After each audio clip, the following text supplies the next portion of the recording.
everyone, and welcome to this special interview session conducted by BlissPoint Studies.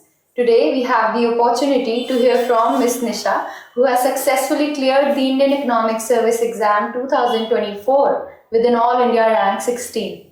She is here to share her valuable experience that will help us all to address some common questions that candidates often have, be it regarding the interview preparation, the preparation strategy overall, and some helpful resources. So let's begin.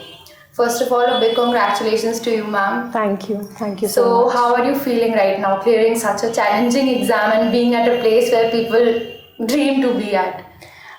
Actually, it's very satisfying to be here, and I'm really grateful and thankful to my Almighty that I have been given this opportunity to be a part of the services now.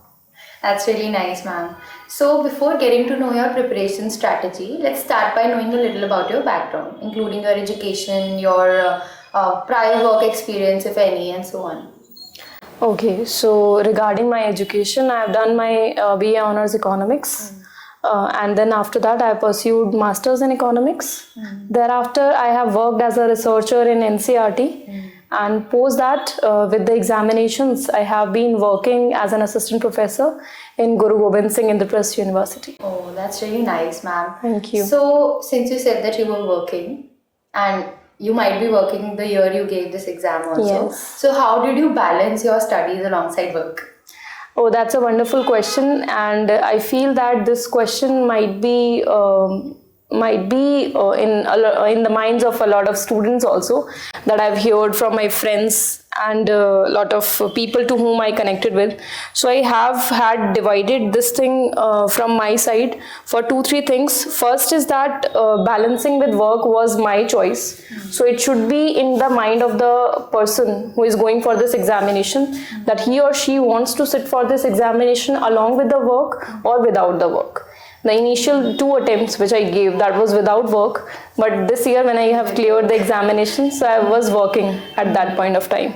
So to balance with the work, we can just divide the syllabus. First of all, my recommendation would be that you can divide the syllabus properly. Like UPSC has given a detailed syllabus to us, like GE 1, 2, 3, 4, GS and English.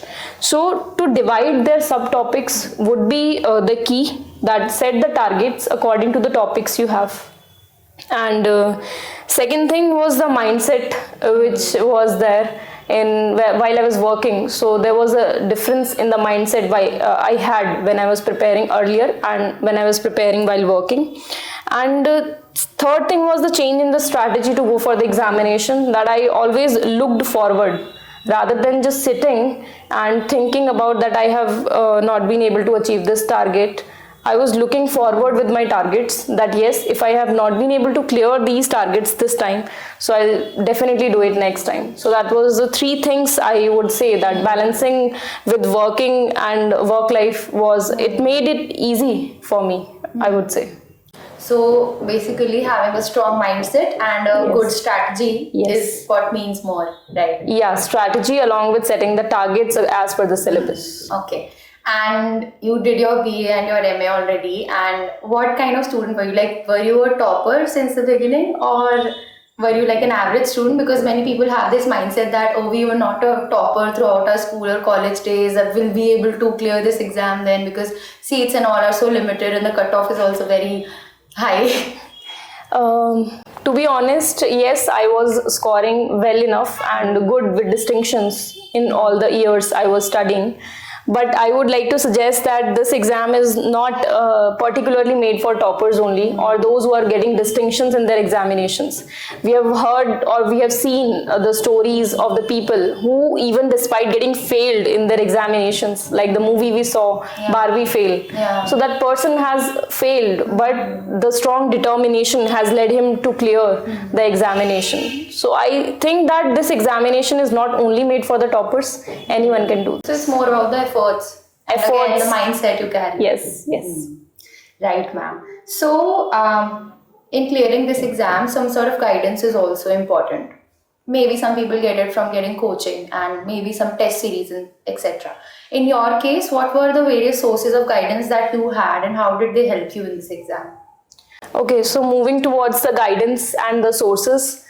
So particularly for Indian Economic Services examination, I was following the syllabus which has been given by the UPSC. I had my teachers, I had my friends who were helping me out with the preparation strategies and which areas to focus more upon, which areas to focus less upon, going with the PYQs definitely. So that thing helped me, and yes, I think that was more important. Okay, so this exam, it spans for 3 days with 6 hours of writing each day, which is very challenging. So Okay. how did you prepare yourself both mentally to handle that pressure and physically to be able to complete that exam in the time limit? How did you prepare yourself to face all this and do your best? Okay, good question. Thank you. So on the day of the examination particularly, I would categorize into the days before the examination, right before the examination, 2-3 days, and on the day of the examination. So we have to be particularly physically prepared, to be physically prepared for the examination. Those days are really challenging because there is a lot of heat outside. June. Yeah, June, etc. So there is a lot of heat, and I was someone who used to carry literally glucose to stay hydrated, the glucose bottles, and I used to carry medicines also because of the heat, and also because of sometimes we feel that the environment is not good for us. So carrying that thing helped me. Along with that, before the examination, 2-3 days before the examination, we have to be prepared with the essential things. The essentials, I used to like get the printout of my admit card, like 2-3 admit cards I used to print before 3-4 days of the examination, so as not to panic the day just before the examination. And the pens we have to carry because we have to write for 6 papers. Yeah. So that pens, admit cards, my bottles, checking my ID cards that I have put it. So I used to put it in a case 3-4 days before the examination, and carrying my glucose and everything was my key. And this I learned in the next stage of the examination, not the first time. So, and yes, on the day of the examination, it is important. For me, it helped actually talking to the people who motivated me. Like staying with my family members, talking to them was extremely motivating for me. Along with that, I had the privilege of having some good friends also who used to talk to me on the day of the examination also. My teachers have also helped me a lot in this journey, and the major thing was that I would like to just add on one thing, that keep revising if needed and stay away from books if needed.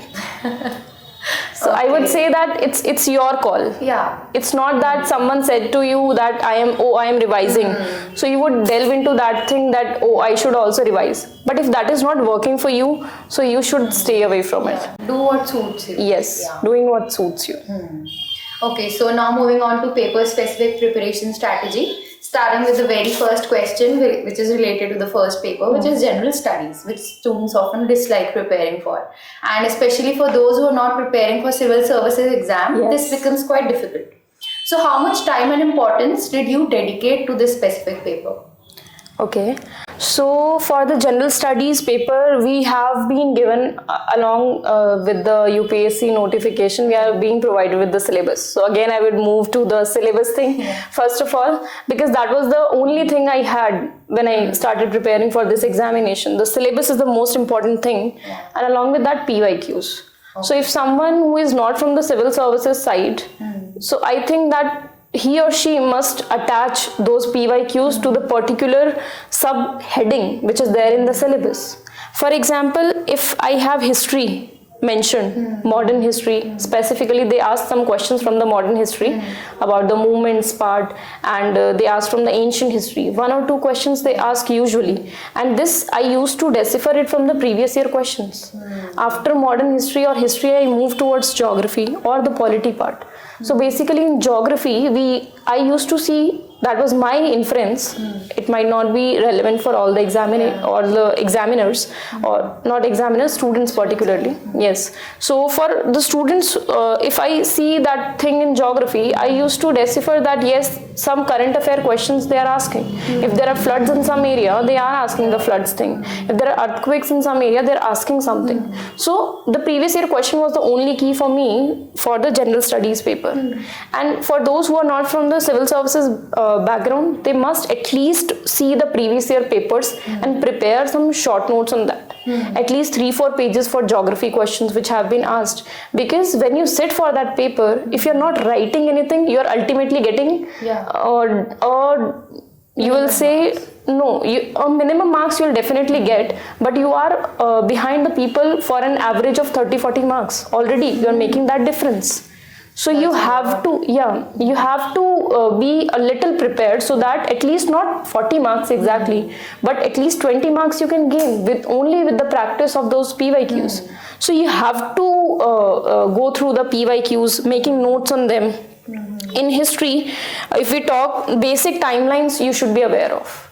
Like in history, like when did the Britishers came, like if 1858 Act came. So you should know that what were the positives and the negatives of that act. That's also there in the PYQs. In geography, if they're asking the current affair questions. So you must be a little bit aware, or you see some magazine of the previous 6 months related to general studies and just pick up a few topics, prepare it from Google and make some notes on that. It's not necessary that you read the 500 pages book on some particular thing, which you might not get time to do. And talking about the timeline specifically, that how much I did prepare for the general studies, I think the timeline is different for different people. If you're feeling that you're not comfortable in the general studies paper, I think you must devote a particular 1 week or a 10 days time for that paper, so that I'm saying that margin of 40 marks makes a huge difference. Yeah, it does. So yes, I think working on this paper is also now important, because even in 1 mark we stay behind a lot of people in the examination. Right. That's a very informative answer, ma'am. Thank you. So let's clear it out for the viewers that apart from newspaper and certain magazines that you followed for geography, what were your sources that you used for this general studies paper? Sources particularly, yes, I have mentioned that in history I had my own notes which I made from the PYQ specifically. For geography, I used to refer to the current affairs. Any magazine from the market you buy, you pick up some topics, or nowadays we have PDFs. You just download them, see that geography में क्या चल रहा है अभी particularly, note down those things and उन पे notes बना के, I think that can help. Polity में static questions if they're asked, so you must go through, I refer to Lakshmikant sometimes for the things. So that's it, I think is enough for an economics portion in GS. So we are already writing the economic services examination. So that will automatically help in that. Okay. So now the next exam, which is General English. How did you prepare for this one? Okay. For General English examination, yes, I would say that I prepared it for 3-4 days. Because I did not want to leave anything which could be left out or which would create some problems in my preparation. So I used to download the PYQs of past 5 years, minimum 5 years, and just went through that. Like I knew that essays are coming every year. So essay is something which I need to prepare. So I used to create some 10 themes out of the previous 5 or 10 years question papers, previous year question papers, and used to prepare some points on that. I used to take one paper, write some quotes on everything. That one quote I should know for this essay. Another quote I should quote it when some essay comes on that. And I used to read some toppers' essays also. Okay. Yes, and along with that, one comprehension comes up. So I think reading the comprehension would automatically lead you to answer that. And synonyms and antonyms are there. So that I think with reading it comes. So a particular preparation for this paper, I think 3-4 days you can devote and practice some essays for general English paper. So do you think that English requires being in touch with it regularly, or is it fine that you just give 10 days anytime between your preparation? See, it depends upon the candidate. If I am someone, I feel that I cannot do this much English. So I can just practice it a few days before the examination also. Like if I know I have general English paper tomorrow, so in the morning I can sit and look up to some essays or keep reading throughout the months some newspapers or some articles, so that my vocabulary or the tense part, it actually develops up. But if I'm someone, I feel that I'm comfortable with it, so I can just prepare for a few days and just get through this paper. Right.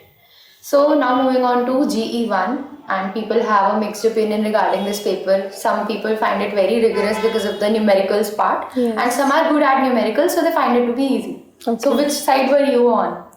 Actually, I was on a mix of both the sides. Okay. Initially, when I attempted my paper in my very first attempt, so I thought that the mathematical part was a little on a tougher side, I would say. But on the next time, since I was teaching also this time, and so that thing helped me a lot. That I used to, attempt. yeah, I used to practice all the things. Like I know that if I'm having, if I'm not prepared for the econometrics thing, so I must prepare it. I used to sit with the things and I used to prepare it rigorously, that even if I don't know, I have to sit with it because it will ultimately come in the examination. So that thing decreased my fear of that part, of the mathematical part, because even I had my friends who were from the topmost institutes, and they had done a lot of mathematics, but they also used to struggle a little bit in the examination. So my thing was that I had to sit with the things which made me uncomfortable in the examination. So I think that helped me.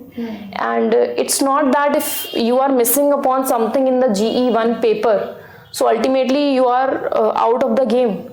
Then if someday on the exam day, suppose it happens that you have not given GE1 properly, so focus on the other 4 papers or the 5 papers you have other than GE1, so that could cover up for you in the examination. Correct. Okay, and what were the certain sources that you followed and you feel might be helpful for people? Okay, so for GE1, I have categorized my paper as per the UPSC classification only, as per the syllabus classification. So micro, econometrics, maths and statistics basically. So for micro, I used to refer to Ahuja sometimes, and my graduation notes I used to refer, and some coaching notes also I used to refer in micro, which I had done earlier. And in econometrics, I did my Gujarati completely. Yes, I did the initial 13 chapters minimum because they are relevant to the syllabus. And practicing them regularly made me comfortable with that paper particularly. So Gujarati can help in econometrics. And for maths and statistics, in mathematics and statistics, I used to club it particularly and see through the previous year question papers. In this paper and in every paper particularly, I used to download the UPSC papers. I used to keep the syllabus with that thing and used to tag the questions with that particular part.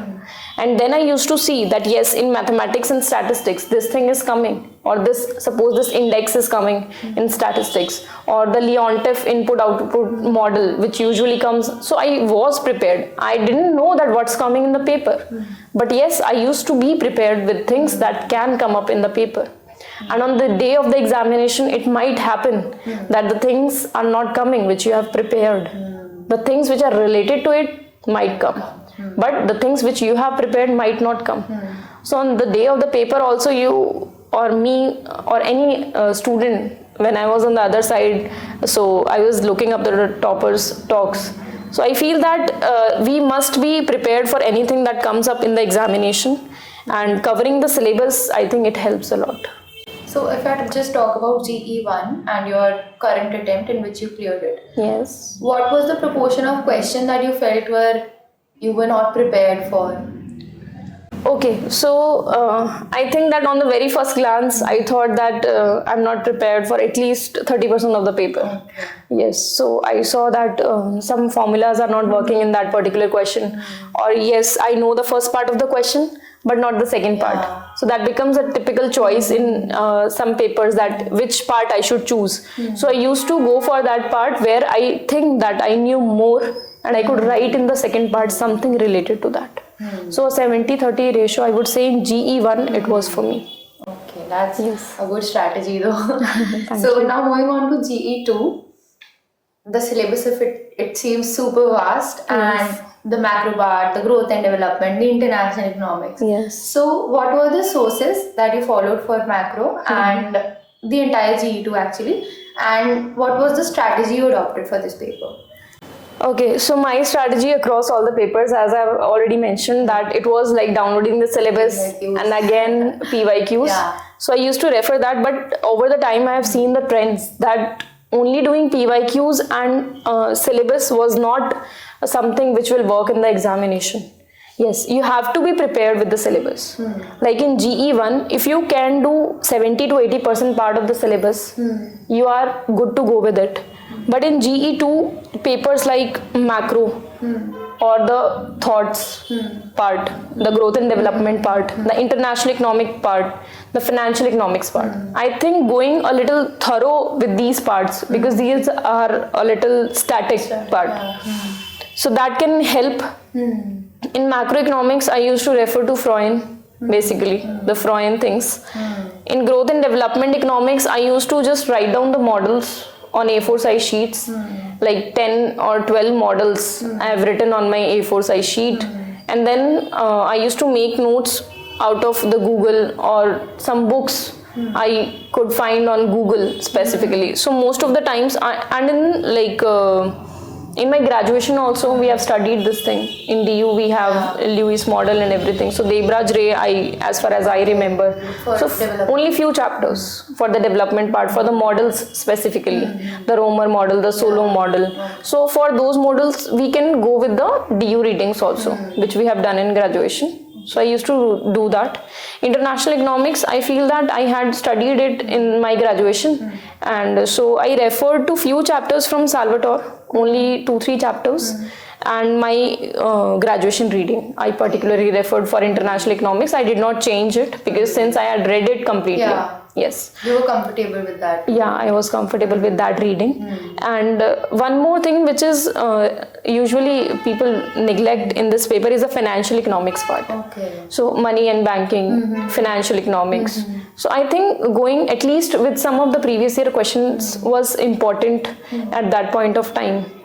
So I used to refer to the questions, prepared some topics like primary markets, secondary markets, the financial markets, money measures, money supply measures, M1, M2, and NM1. So all these things, how does RBI functions? Okay. So all these things I used to prepare a little bit, at least a page on something, that if something comes on this thing, I should be ready. I should not be like, I do not know, or I'm remembering, I'm recalling, because in the exam hall, usually we get very less time to rethink and recall.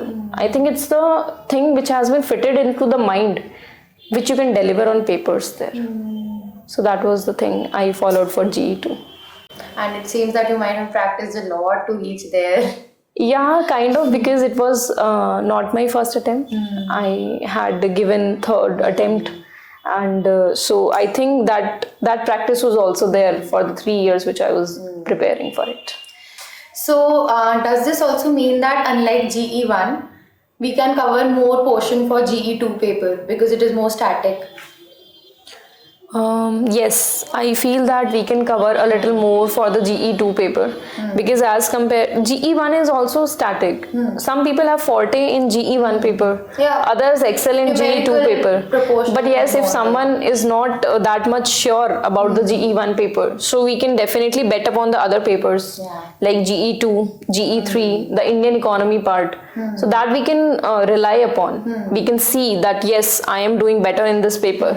Like macroeconomics में जो models हैं, we know कि ये models हैं, and nothing goes beyond that thing, right? If you cover the international macro thing, okay, the BP curves, if you reach to that extent and you draw the curves of everything, you consider all the classicals, Keynesians, neoclassicals, neo-Keynesians, neoclassicals, neo-Keynesians. Once you have done that thing, so I feel that to a certain extent you are well prepared for the examination. And now the questions are also coming from all the areas. The questions are not like ki now I'll do the macro only and I'll clear GE2. I feel that you must be thorough with all the dimensions which are there in GE2, like the financial economics part. There are some questions which are turning up nowadays related to the current events which are happening in the economy. And a mix of questions do come from here and there in the other papers also. So we have to be ready with that thing also. But you really did share a very valuable observation. Thank You did, you. because people tend to focus more on macro and growth and development part. Yes, yes. But you mean that all these segments that they have provided are equally important. Yes, because nowadays the paper is not like you'll just prepare one thing, you'll go for that and the examinations will be cleared. Someone might clear it on luck based, but I couldn't do that, and so I had to expand my horizons beyond that thing. So I did that thing, so I wanted to share it with all the people. Did. Yes. So now moving on to Indian economics paper, which is also very vast. So were you able to complete the entire syllabus for it? Yes, this time I was able to complete. But usually when initially we used to do the PYQs only and the syllabus tagging, that thing I called. So I used to just focus upon some important areas like the agriculture sector, the industrial sector, the services sector. We used to focus more upon that and usually think a little less about the other dimensions. But since 2023 and 2024 examinations, if we see, they have talked about the urbanization part also. They have talked about the rural dimensions also. So if someone is preparing for the civil services examination, they might not go for these things because there is a difference between the syllabus of the civil services optional paper of economics and this paper of Indian economy. So we have a lot of dimensions like history of development and planning there. In CSE? No, in Indian economic services. Okay. So we have this thing, we have urbanization and rural migration. We have agriculture and rural development there. So we have to focus on those areas also which are not directly linked to the thing. And poverty, unemployment, and human development. So if they ask human development indicators, but nowadays usually they used to ask about HDI. But nowadays they are asking about the physical quality of life index also. So that means they are covering all the dimensions of the human development. That thing has to be a little more focused upon now with the changing trend of the paper. I'm not saying that they will definitely ask these questions again or the pattern might change. But this thing I inculcated in myself that yes, I will not leave anything out of this paper. So that next time when I sit for the examination, there is no such question which I don't have idea of. That was my thing for GE4. So next question is related to the budget survey which rolled out today, Yes. the budget and the economic survey which came out Exactly. yesterday. So how important do you think these documents are for anyone preparing for IES? Okay, so economic survey and budget are two things which I think we must be thorough with before sitting for the examination, because economic survey is some document which the government is providing you that yes, this is the survey of the economy in India, and nothing more important than the official documents we have. So we can quote it in the answers, particularly in the Indian economy thing. One thing I also learned from some of my friends and my teachers also advised me for GE1 particularly that you try to link, or GE2 link with the current developments in the economy. For example, if they are talking about the classical model or the Keynesian model, so if that is being able to, you're being able to link it with some current trends, or if you're talking about public finance or the state market and planning in GE3, you link it to what the government is doing right now in the conclusion part. Okay, in the conclusion part. Yeah, in the conclusion part in the answers. So we can go with that thing also. So linking, does it also mean that you're providing real life examples related Yes, to India? we can provide the real life examples. I used to inculcate that. So these examples I used to find it from the websites like the Better India I used to follow sometimes that website. So I used to get some good stories from there. Economic survey say I used to get some quotations. Like I remember one quotation which was mentioned in the economic survey, not this year or the previous year, but some other year. Okay. So it was mentioned that Swami Vivekanand has mentioned that a bird cannot fly with one wing. It needs two wings to fly. And that one wing is female and one wing is male. So I quoted that in my answer particularly. It helped me in the essays also. That means you need to equate the female and the male's part to run the economy. So that thing, I think if you read a survey with a purpose, that thing can help out. And the budget things, we must be clear that where is the allocation coming from, where is the allocation going particularly. So that if there is some question related to finances, we can mention that thing. For example, if we are paying too much for the interest payments, so that's a call for action, that we need to work something upon that. I think that things we can add to the answers particularly. Right. So also, since this paper becomes too lengthy, so how did you prepare yourself and how were you eventually able to complete this paper within the time limit? GE4? Yeah, Indian economics. Okay, GE4 paper might seem a little lengthy, but I feel that once we are prepared with notes on each of the topics, so you just have to write when you are starting with the examination. My strategy was that I started the paper in a reverse manner. Okay. I used to attempt the lengthier questions first, and then I moved to the 5 markers in the last hour. Yeah. So I used to divide my 3 hours into like 1 hour, 1 hour and 1 hour. Okay. So if I had to attempt a particular number of questions, I used to divide them by 3, attempt my paper and go with that thing. Okay. And it was my clear-cut strategy that no matter what, I will not leave the examination, not even a single question. I will definitely write something. I think that thing helped me, but if I would generally say that whatever helps you to complete the paper, I think that would help you out to stand out of others. So it is also possible that you might face questions that you're not fully prepared for. So how did you attempt such kind of questions? I think if there are some questions which you are not fully prepared for, right? For fully prepared, I think you need to read a lot on that thing. But in Indian economy is such a paper where you can connect it with other things. For example, in this year paper, there were some schemes which particularly came in the 5 markers. And I think that nobody was fully sure of each of the segments and the dimensions of each of the schemes. But yes, whatever we can recall from our knowledge, I think we must write that. We should not leave any question particularly. Okay. We cannot afford to leave any question actually. Some might go out with that thing, but I couldn't. Yeah, because as you highlighted it initially also, Yes. that even 1 or half mark makes a lot of Yes. difference. I lost in one, not lost particularly, but yes, I could not clear in one of the attempt. I missed by 2 marks. So that was there in my mind that those 2 marks can come out of that question. So that thing was there in this attempt. Okay, so I think we have covered most of the question regarding ma'am's preparation strategy. Now let's move on to her interview round experience. So the interview round, it can be so nerve-wracking and can make you nervous.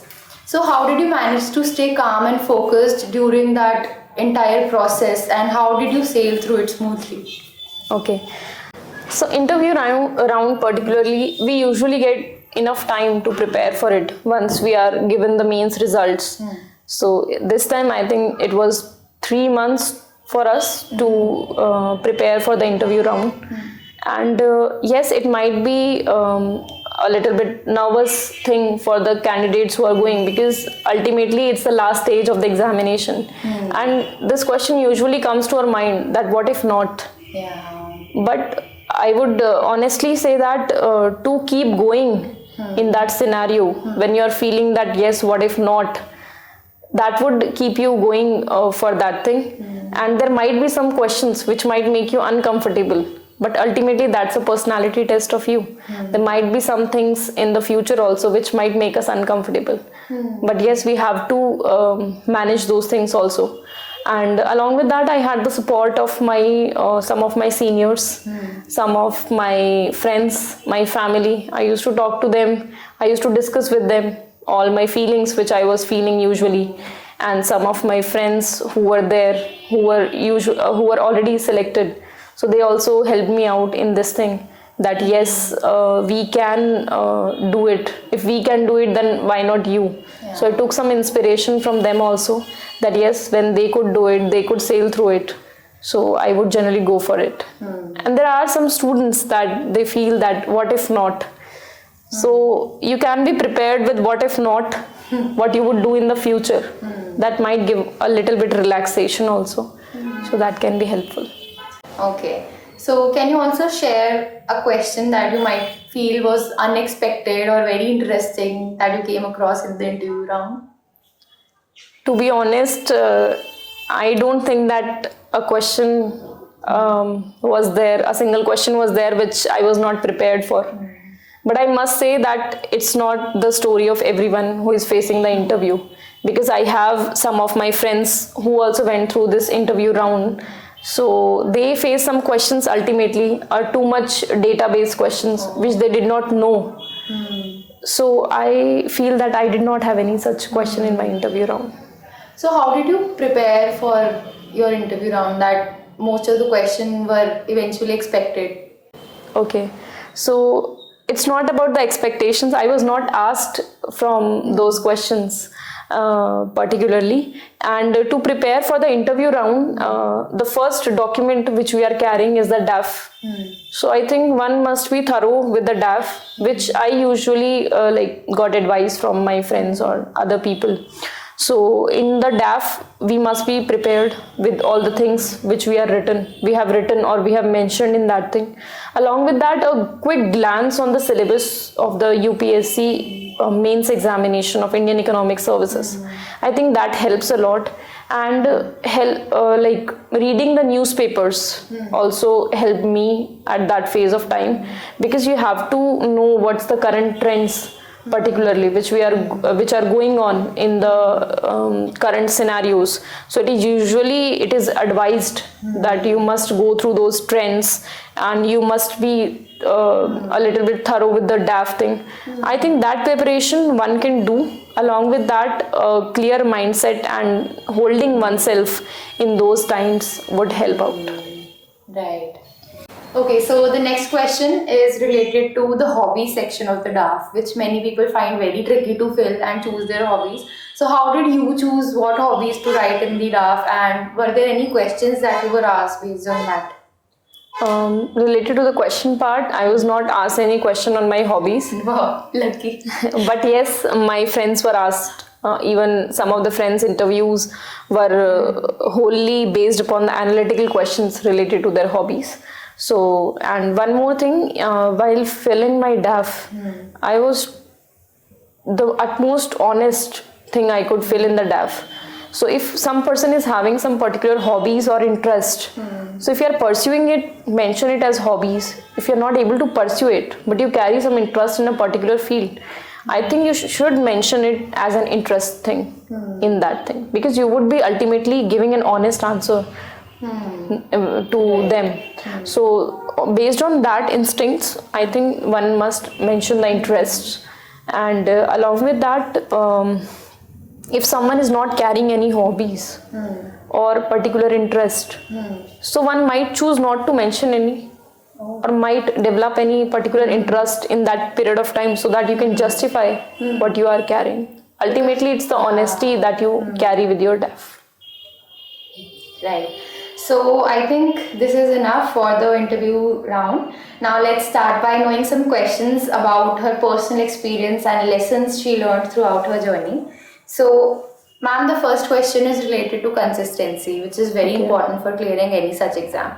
So how were you able to stay consistent during your entire preparation, and what did you do on the days you felt demotivated?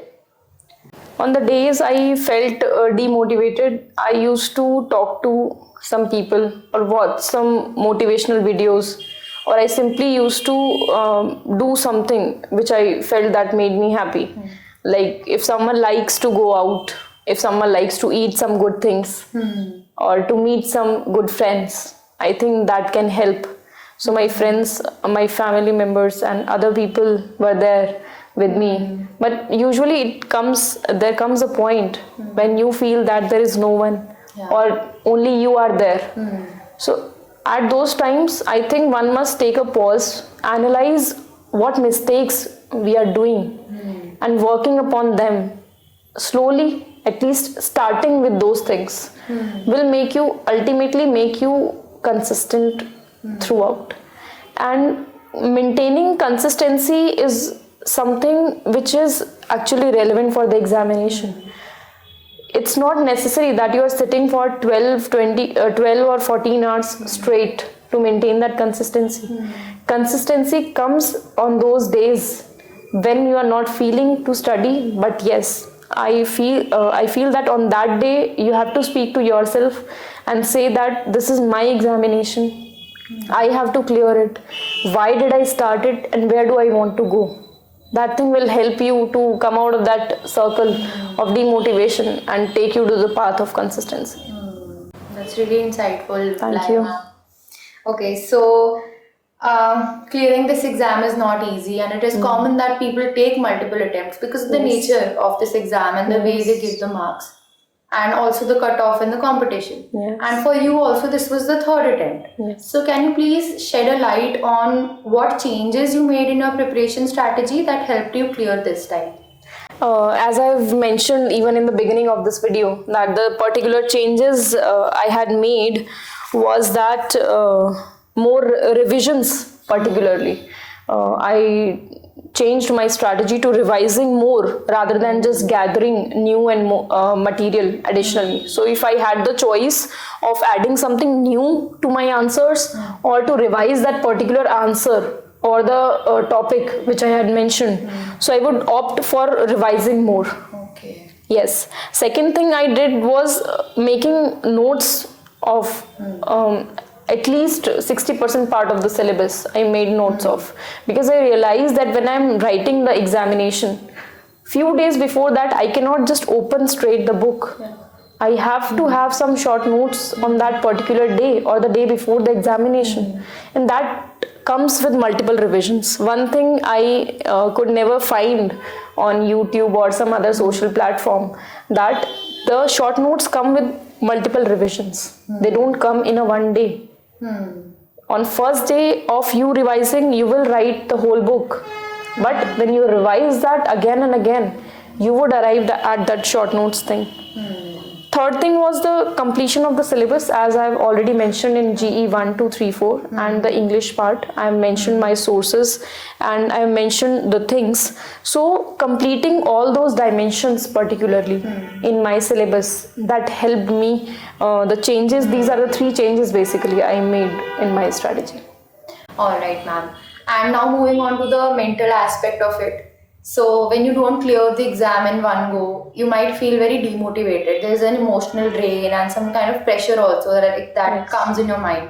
So how did you deal that? How did you come out of that mental trauma that you might have faced? Okay, so in this attempt, when I was giving the examination, so till the time the results are coming, so there are jitters in you, but I was working, so that thing helped me that I can stay a little motivated for that thing. But yes, there were previous attempts when I could not clear by few marks.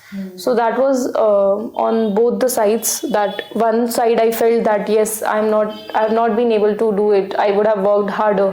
And second thing was the mindset, which I have already mentioned in the previous things, that the mindset helped me here. That yes, if I could not clear by few marks, let's do it next time. Because sitting on that thing, that previous thing, will ultimately lead me to backside. It will not let me move forward. And the people who are writing the examination, like 2025 examination will come this year. So there might be some friends or some people who have not cleared this examination this time.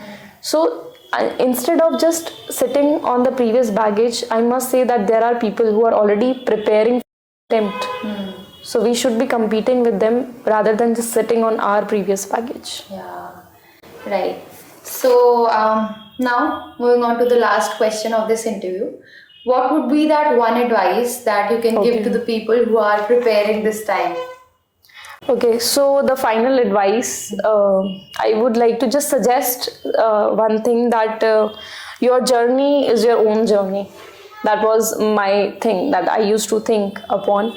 Nobody knows your journey or you better than you can. So it's the trust you need to build upon yourself, and the honesty you need to keep upon yourself. The things can make you motivate, some things can motivate you, some things can lead you to discipline, but it's the ultimate honesty in oneself inside that will keep you going throughout. So trusting on my own journey was my thing that I used to do in the whole process. That's an amazing advice, ma'am. Thank you. So with this, we end the interview. Thank you so much, ma'am, for sharing your valuable experience. And I'm sure that it might have benefited a lot of viewers and a lot of aspirants. And this has been a wonderful session. Once again, congratulations to you on your career ahead. Thank you so ma'am. much. Thank you for having me here. Thank you, ma'am. Thank you.